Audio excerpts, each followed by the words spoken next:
শেখ হাসিনা আমাদের ম্যাজিকের লেডি, আমাদের জন্য কি ম্যাজিক দেখাবে? সাংবাদিকরা যাতে আর আমাদের সমালোচনা করতে না পারে সেই জন্য।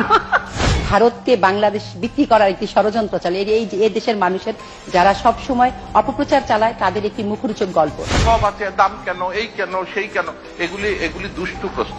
প্রাণে বেঁচে আসা অনেক দল আছে, কিন্তু আপনার দলটি জীবিত দল, তারা বিরোধী দলের ভূমিকা রাখে, সরকারের ভূমিকা রাখে। অর্থ পাচার নিয়ে আপনার কাছে জানতে চাই। অর্থ পাচারের সবচেয়ে বড় মহোৎসব আমরা দেখেছি হাওয়া ভবনের মাধ্যমে, যদিও তারা এখন অর্থ পাচার নিয়েই কথা বলে।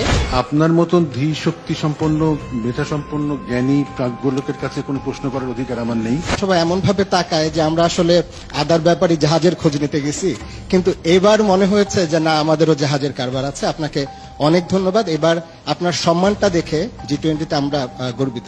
আপনার উপরে যে বইটা দিয়েছিলাম সেটার টাইটেল ছিল Sheikh Hasina on the right side of history. আপনি এই নির্বাচনে জিতে আমার সেই টাইটেলটা যে ঠিক সেটাই প্রমাণ হলো। সুর দিয়ে বলো। আপনাকে আমি ঘরে গিয়ে সুর দিয়ে বলবো। আমি দেখি আমাদের তো এত ফল ফসল উৎপাদন হয়, আমাদের তো কোনো ফসলের ঘাটতি দেখি। এই উপমহাদেশের সবচেয়ে বড় গণতান্ত্রিক রাজনৈতিক দলের সভাপতি হিসেবে তার 75তম বার্ষিকী পালন করলেন। এত প্রোডাকশন বাড়ছে, কিন্তু তারপরেও বাজারে অভাব কেন?